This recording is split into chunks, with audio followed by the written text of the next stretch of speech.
नमस्ते, स्वागत है आपका आज के करंट अफेयर्स में। आज के करंट अफेयर्स के अंदर हम द हिंदू, पीआईबी और इंडियन एक्सप्रेस से जो मुख्य करंट अफेयर्स हैं उनको यहाँ पर डिस्कस करेंगे। तो यहाँ पे पहले आपको एक ओवरव्यू दे देते हैं कि हम किस किस को यहाँ पर डिस्कस करेंगे। तो हम यहाँ पे असम के अंदर जो बीटीएडी है उसके बारे में डिस्कशन करेंगे। साथ में जो ऑस्ट्रेलिया के साथ multilateral air combat training exercise होनी थी उसके बारे में डिस्कस करेंगे। इसी के साथ साथ यमन के अंदर जो सेपरेटिस्ट ने सेल्फ रूल डिक्लेयर कर दिया है साउथ के अंदर, उसको हम देखेंगे। उसके बाद हम जो सीजेआई हैं इंडिया के, शरद बोबड़े, उन्होंने क्या कहा है कोविड-19 के बारे में, उसके बारे में बात करेंगे।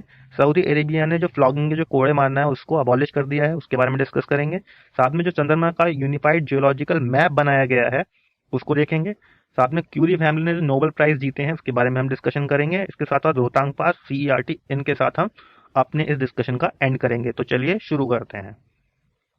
सबसे पहले हम बात करते हैं असम की। तो असम के अंदर जो 4 डिस्ट्रिक्ट हैं वेस्टर्न रीजन में और नॉर्थर्न रीजन में, इनको बीटीएडी बोला जाता है, यानी Bodoland territorial area districts, BTAD. इसका जो एडमिनिस्ट्रेशन है वो किया जाता है बोडोलैंड टेरिटोरियल काउंसिल के द्वारा, जिसको बीटीसी से जाना जाता है। अब बीटीसी के जो इलेक्शन होने थे वो कोविड-19 की वजह से अब डिफर्ड हो गए हैं इंडेफिनिटली, यानी वो अनिश्चित काल के लिए स्थगित कर दिए गए हैं। इसकी वजह से अब वहां पर इलेक्शन नहीं होंगे। अब इलेक्शन ना होने की वजह से वहां पर गवर्नर रूल जो है लगाया जा सकता है। जो बीटीएडी है, यानी जो ये बोडोलैंड टेरिटोरियल एरिया डिस्ट्रिक्ट है, इनका जो कॉन्स्टिट्यूशनल हेड होता है वो राज्य का गवर्नर होता है, राज्यपाल। तो चलते हैं नेक्स्ट न्यूज की तरफ। नेक्स्ट न्यूज हमारी है ऑस्ट्रेलिया के बारे में, पिच ब्लैक 2020। दरअसल ये पिच ब्लैक 2020 है क्या? अभी क्या है कि अलग अलग देशों के अंदर जॉइंट एक्सरसाइजेस होती है डिफेंस फोर्सेस को लेकर, जहां पर वो नॉलेज और एक्सपीरियंस जो डिफेंस फोर्सेस का होता है उसको एक्सचेंज करते हैं। एक अपॉर्चुनिटी, एक अवसर मिलता है ताकि उसके अंदर जो अलग अलग देश हैं उनकी जो नॉलेज और एक्सपीरियंस है फोर्सेस को लेके, वहां पर एक युद्ध जैसे वातावरण का निर्माण कर उस पर अभ्यास किया जाए, उसको सीखा जाए, आदान प्रदान हो सके, एक्सचेंज हो सके नॉलेज का। तो इसी को लेकर 2018 के अंदर ही ये पिच ब्लैक एक्सरसाइज कंडक्ट की गई थी, जिसमें हमारी इंडियन एयरफोर्स ने पहली बार जो फाइटर एयरक्राफ्ट है उनको डिप्लॉय किया था इस एक्सरसाइज के अंदर। उसके बाद 2019 के अंदर इसी तरह का एक नेवल कॉपरेशन हुआ था। ये बाइलेटरल था, यानी इसके अंदर 2 देश थे बस, जिसको ऑसिनडेक्स के नाम से जाना जाता है, जहां पे ऑस्ट्रेलिया के और इंडिया के जो कंटीजेंट है उन्होंने बढ़ चढ़कर लार्ज स्केल पे पार्टिसिपेट किया था। तो इसी तरह की एक्सरसाइज जो multilateral air combat training exercise थी वो होनी थी, लेकिन अब उसको कैंसिल कर दिया गया है कोविड-19 की वजह से। आगे चलते हैं नेक्स्ट न्यूज की तरफ। नेक्स्ट न्यूज हमारी यमन के बारे में है। यमन देखिए जूझ रहा है सिविल वॉर से। ये सिविल वॉर किस किस के बीच में हो रही है? हाउतीज के बीच में और जो गवर्नमेंट बैक कोएलिशन है उसके बीच में। ये सिविल वॉर बहुत टाइम से चल रही है। अब जो कोएलिशन है ये, इस कोएलिशन के अंदर क्या क्या है? इसके अंदर यूएई और सऊदी दोनों इंटरेस्ट दिखा रहे हैं। यहाँ पे एक यूएई जिसको सपोर्ट करता है सेपरेटिस्ट ग्रुप को, अलगाववादी ग्रुप को, सदर्न ट्रांजिशनल काउंसिल एसटीसी इसको कहते हैं, और सऊदी जो गवर्नमेंट फोर्सेस को सपोर्ट कर रहा है, उनके बीच में कोएलिशन था। तो उस कोएलिशन की और हाउती की आपस में लड़ाई चल रही है, सिविल वॉर चल रही है। अब जो इनका यमन का मेन सदर्न सेपरेटिस्ट ग्रुप है, जो साउथ का इनका मेन अलगाववादी ग्रुप है, उन्होंने बोल दिया है, अभी उन्होंने रिसेंटली अनाउंस कर दिया है कि वो जो उसके अंडर में एरियाज हैं, जहां पर उसका स्वामित्व है, जहां पर उसका कंट्रोल है, उसके अंदर उन्होंने अपना शासन डिक्लेयर कर दिया है, जिसके अंदर एडन और जो सदर्न गवर्नरेट्स हैं यमन के वो आते हैं। अब इससे क्या होगा? इससे इम्पैक्ट ये हो सकता है कि अब यमन में सिचुएशन जो है थोड़ी और बिगड़ सकती है। दरअसल हुआ क्या था, जो सेपरेटिस्ट हैं सदर्न यमन के अंदर, जो दक्षिणी यमन है, उन्होंने सेल्फ रूल डिक्लेयर करने से क्या किया है, उन्होंने एक पीस डील जो हुई थी, जो इंटरनेशनली रिकॉग्नाइज गवर्नमेंट है, यानी यमन की ऐसी सरकार जिसको वैश्विक रूप से मान्यता मिली हुई है, उसके साथ एक पीस डील साइन की थी। अब इस तरीके से सेल्फ रूल डिक्लेयर करने से वो पीस डील उन्होंने तोड़ दी है, तो इससे सिचुएशन और खराब हो जाएगी। आगे चलते हैं नेक्स्ट न्यूज में। नेक्स्ट न्यूज हमारी सीजेआई के बारे में है।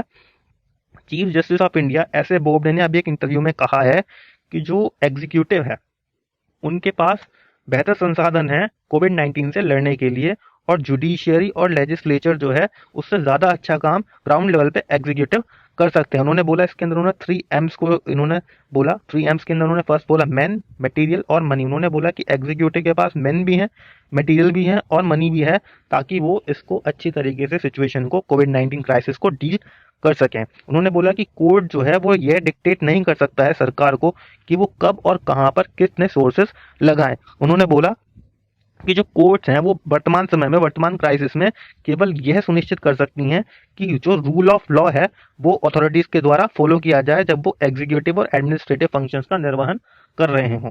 आगे चलते हैं नेक्स्ट न्यूज में। नेक्स्ट न्यूज सऊदी अरेबिया के बारे में है। सऊदी अरेबिया ने क्या किया है, उन्होंने फ्लॉगिंग यानी कोड़े मारने की जो पहले सजा दी जाती थी उसको अबॉलिश कर दिया है, उसको समाप्त किया है।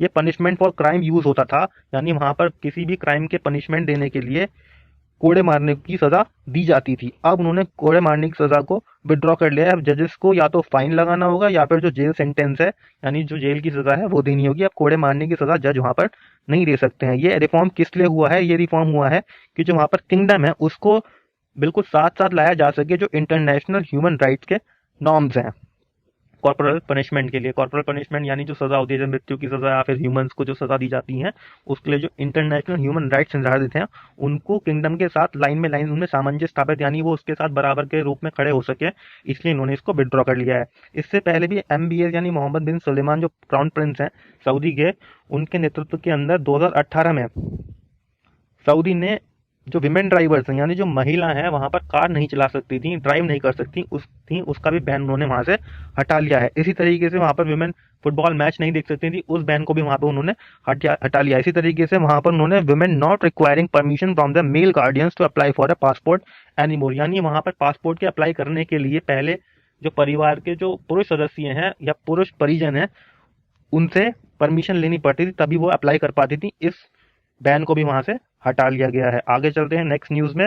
नेक्स्ट न्यूज हमारी चंद्रमा के यूनिफाइड जियोलॉजिकल मैप के बारे में है, जिसके अंदर यूनाइटेड स्टेट जियोलॉजिकल सर्वे USGS, नासा और the lunar planetary institute LPI ने 22 अप्रैल 2020 को एक पहला first ever digital unified global geological map जो है चंद्रमा का वो जारी किया है। ये अपने आप में पहली बार ऐसा हुआ है जिसके अंदर जो ग्लोबल जियोलॉजी रूप से यूनिफाइड करके डिजिटल रूप से एक चांद का मैप जारी किया गया है। इसका स्केल जो है 1:5 मिलियन का स्केल है और ये चांद का जो जियोलॉजिकल मैप है यूनिफाइड, इससे आगे होने वाले ह्यूमन मिशंस को यानी जो चंद्रमा पे ह्यूमन भेजने की बात है उसमें सहायता मिल सकती है। इसी के साथ साथ जो और ल्यूनर जियोलॉजिस्ट हैं जो चंद्रमा की जियोलॉजी को स्टडी करते हैं उनके लिए रिसर्च और एनालिसिस के लिए एक बेहतर ब्लूप्रिंट उपलब्ध करवाएगा। नेक्स्ट न्यूज हमारी है क्यूरी फैमिली के नोबल्स के बारे में। क्यूरी फैमिली अपने आप में विश्व के अंदर पहली ऐसी फैमिली बन गई है जिसने 4 नोबेल प्राइज जीते हैं। अब इसके अंदर 4 नोबेल प्राइज में से 3 तो एक ही फैमिली के पास हैं, जिसमें से पहला जो नोबेल प्राइज था मैरी क्यूरी को मिला था, जो फर्स्ट यानी पहली महिला थी नोबेल प्राइज जीतने वाली। उन्होंने फिजिक्स के क्षेत्र में, भौतिक विज्ञान के क्षेत्र में ये नोबेल प्राइज जीता था 1903 के अंदर। उन्हें नोबेल प्राइज किस लिए दिया गया था, क्योंकि उन्होंने अपने साथी रिसर्चर पियरे क्यूरी के साथ रेडियो एक्टिविटी पे बहुत अच्छा काम किया था। 1903 के बाद लगभग 8 साल बाद 1911 में उन्होंने फिर से हिस्ट्री क्रिएट कर दी और फिर से उन्होंने नोबेल प्राइज जीत लिया। अब की बार उन्होंने नोबेल प्राइज जीता केमिस्ट्री के क्षेत्र में। ये उन्हें किस लिए मिला नोबेल प्राइज, क्योंकि उन्होंने radium as a pure metal produce करने का एक काम किया था। इसके बाद 1935 के अंदर आयरिन क्यूरी और उनके हस्बैंड जो उनके को रिसर्चर भी थे फ्रेडरिक जोलियो, उन्होंने अपने संयुक्त काम के द्वारा जो नए रेडियो एक्टिव एलिमेंट्स हैं उनको आर्टिफिशियली क्रिएट किया था, जिससे कुल मिला के 4 नोबेल प्राइज क्यूरी फैमिली अब तक जीत चुकी है। आगे चलते हैं नेक्स्ट न्यूज में। नेक्स्ट न्यूज हमारी रोहतांग पास के बारे में है। दरअसल रोहतांग पास को अभी 3 हफ्ते पहले ही खोल दिया गया है उसके निर्धारित समय से, यानी रोहतांग पास जिस टाइम पे खोला जाना था उससे 3 हफ्ते पहले इसको खोल दिया गया ताकि कोरोना को लेकर सामग्री, राहत सामग्री लाई जा सके और भेजी जा सके। अब ये रोहतांग पास है कहाँ पर, ये रोहतांग पास जो है मनाली से लगभग 51 किलोमीटर दूर है, जो हिमालय की पीर पंजल रेंज पर स्थित है। ये 2 घाटियों को कनेक्ट करता है, कुल्लू वैली को किससे, लाहौल और स्पीति वैली से। ये दोनों घाटी हिमाचल प्रदेश के अंदर हैं।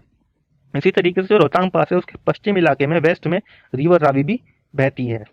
नेक्स्ट हमारी लास्ट न्यूज है CERT-N के बारे में।